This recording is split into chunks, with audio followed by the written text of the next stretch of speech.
Hello friends, അപ്പോൾ എല്ലാവർക്കും എൻ്റെ യൂട്യൂബ് ചാനലിലേക്ക് സ്വാഗതം. അപ്പോൾ കുറച്ചധികം നാളുകൾക്ക് ശേഷമാണ് ഞാനൊരു ലോങ് വീഡിയോ ആയിട്ട് വരുന്നത്. കുറച്ച് കാര്യങ്ങളൊക്കെ ഉണ്ടായിരുന്നു, അതുകൊണ്ടാണ് വീഡിയോ ഒന്നും ഇടാഞ്ഞത്.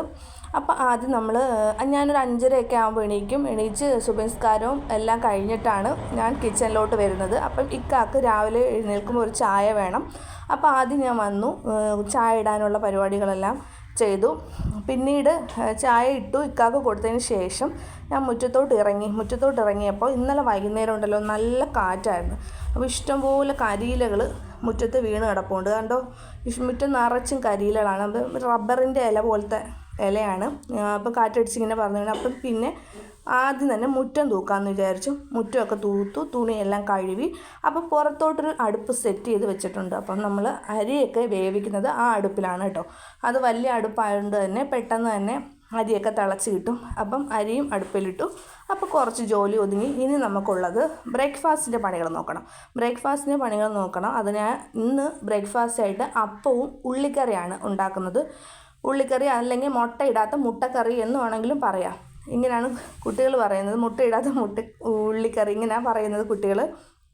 അപ്പോൾ കുക്കർ വെച്ചിട്ട് അതിനകത്ത് കുറച്ച് എണ്ണ ഒഴിച്ചു, കടുക് പൊട്ടിച്ചു, കറിവേപ്പില ഇട്ട് ഉള്ളി വാട്ടി, നന്നായിട്ട് ഉള്ളി വാടി കഴിയുമ്പം പൊടികൾ ചേർത്തിട്ട് കുക്കർ അടച്ച് വെച്ച് ഒരു വിസിലടിക്കും. ഇതാണ് കുക്കറിൽ ഞാൻ ഉള്ളിക്കറി വെക്കുന്നത്. ഇങ്ങനെയാണ്. അപ്പോൾ നല്ല ടേസ്റ്റാണ്. ഇവിടെ എല്ലാവർക്കും അതാണ് ഇഷ്ടം. അപ്പോൾ അത് ചെയ്തു. അതുകൊണ്ട് പുറത്ത് അടുപ്പിൽ നമ്മുടെ അരി കിടന്ന് വേവുന്നുണ്ട്. അരി നന്നായിട്ട് തീയൊക്കെ എരിഞ്ഞ് വേവുന്നുണ്ട്. അപ്പോൾ അത് കഴിഞ്ഞ് നമ്മൾ ബ്രേക്ക്ഫാസ്റ്റിന് അപ്പം ചൂടുന്ന പരിപാടിയാണ്. അപ്പവും ഉള്ളിക്കറിയാണ്. അപ്പോൾ അപ്പവും ചുട്ടു, ഉള്ളിക്കറിയും സെറ്റാക്കി കുട്ടികൾക്ക് രാവിലെ കഴിക്കാൻ കൊടുത്തു. അതിനുശേഷം നമുക്ക് ഉച്ചയ്ക്കത്തെ പരിപാടികൾ ചെയ്യണം. ഉച്ചയ്ക്കത്തെ ചോറ്, കറികൾ, തോരൻ, ഈ വക കാര്യങ്ങൾ ഒക്കെ ചെയ്യണം. അതുകൊണ്ട് ഇപ്പം ഈ അപ്പച്ചട്ടിയിൽ നിന്ന് ഇങ്ങനെ അപ്പം വിട്ട് വന്നില്ല കേട്ടോ. പക്ഷേ ഏതെങ്കിലും ഒരു സൈഡിൽ നിന്ന് വിട്ട് വന്നിട്ടുണ്ടെങ്കിൽ അതുവഴി നമുക്ക് അപ്പം ഇങ്ങനെ ഇളക്കിയെടുക്കാം. പാടൊന്നുമില്ല, കുഴപ്പമൊന്നുമില്ല. ഇതിനകത്തിപ്പം ആ ഒരു സൈഡ് ഇച്ചിരി മൊരിഞ്ഞതുകൊണ്ട് അവിടെ ഒട്ടിപ്പിടിച്ചിരിക്കുവാണ് കേട്ടോ. അങ്ങനെ അപ്പം എല്ലാം ഉണ്ടാക്കി കുട്ടികൾക്ക് കൊടുത്തതിന് ശേഷം അടുത്ത ബെഡ് നമുക്ക് ക്ലീൻ ചെയ്യണം. അപ്പോൾ കുട്ടികൾ കിടക്കുന്ന ബെഡാണ് കേട്ടോ. 3 മക്കളാണുള്ളത്. ഒരു കട്ടിൽ 2 പേരും കിടക്കും, ഒരു കട്ടിൽ ഒരാളും കിടക്കും. പിന്നെ ബെഡെല്ലാം നന്നായിട്ട് തട്ടിക്കുടഞ്ഞ് വിരിച്ചു. അതിന് ശേഷം നമുക്ക് തോരൻ അരിയണം കേട്ടോ. അപ്പോൾ ഞാനാണെങ്കിൽ ഓൺലൈൻ വഴി ഒരു ചോപ്പർ ഓർഡർ ചെയ്തതാണിത്.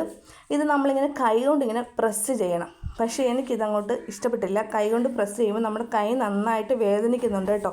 നമ്മൾ ഒരുപാട് തവണ ഇങ്ങനെ പ്രസ് ചെയ്യണം, അന്നേരം ഇത് തീരെ ചെറുതായിട്ട് മുറിഞ്ഞ് വരത്തുള്ളൂ. പക്ഷേ കൈ നന്നായിട്ട് വേദനിക്കുന്നുണ്ട്. പക്ഷേ ഈ വള്ളി കൊണ്ട് ഇങ്ങനെ വലിക്കുന്ന ചോപ്പറില്ലേ, അതാണ് നല്ലത്. ഞാൻ നോക്കിയിട്ട് അതാണ് നല്ലത്.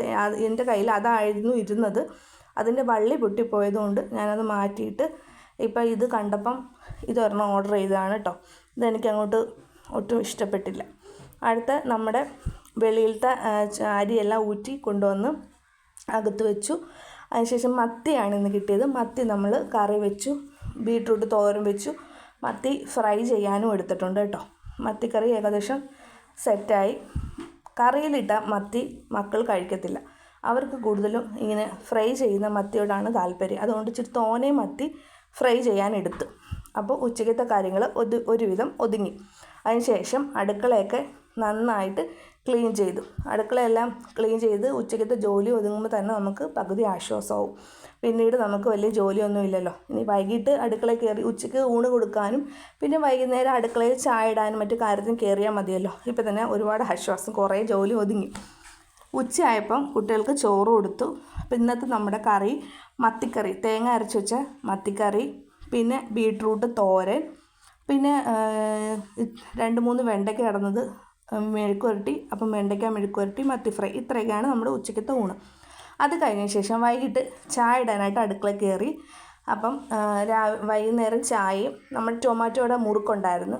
വൈകുന്നേരം ചായയുടെ കൂടെ എന്തെങ്കിലും ഒരു സ്നാക്സ് കഴിക്കുന്ന ശീലം കുട്ടികൾക്കുണ്ട് കേട്ടോ. അങ്ങനെ വൈകിട്ട് ചായയും ടൊമാറ്റോ മുറുക്കുമായിട്ട് അത് കഴിഞ്ഞതിന് ശേഷം ഇക്കാടെ ഒരു ഫ്രണ്ടും ഫാമിലിയും വന്നായിരുന്നു. അപ്പം അവരെല്ലാം കൂടെ പ്ലാൻ ചെയ്ത് നമ്മൾ അൽറാസ് റെസ്റ്റോറൻറ്റിൽ പോയി ഫുഡ് കഴിക്കാമെന്നുള്ള ഒരു തീരുമാനത്തിലെത്തി. അങ്ങനെ നമ്മളെ വീടിനടുത്തുനിന്ന് കുറച്ച് ദൂരമുണ്ട്. അടൂരാണ്. നമ്മൾ ഏകദേശം കുന്നിക്കോട് ഭാഗത്താണ് നമ്മൾ ഉള്ളത്. അങ്ങനെ അടൂർ പോയി. നല്ല തിരക്കായിരുന്നു കേട്ടോ. എന്നുവെച്ചാൽ ഫുഡ് കൊള്ളാം, നല്ല ഫുഡാണ് അവിടുത്തെ. ഫുഡ് കൊള്ളാവുന്നത് കൊണ്ട് തന്നെ ഇഷ്ടംപോലെ ആളും ഉണ്ട്. അപ്പം നമ്മൾ കുറച്ച് നേരം അവിടെ കുറേ പേര് പുറത്ത് വെയിറ്റ് ചെയ്യുന്നുണ്ടായിരുന്നു ഫുഡ് കഴിക്കാൻ. ആൾക്കാർ എഴുന്നേൽക്കുന്നതനുസരിച്ചാണ് അടുത്ത ആൾക്കാർ കയറിയിരിക്കുന്നത്. അത്രയ്ക്ക് നല്ല തിരക്കുണ്ടായിരുന്നു. ഞങ്ങൾ കയറി ഇരുന്ന് ഫുഡ് കഴിച്ചു. അപ്പോൾ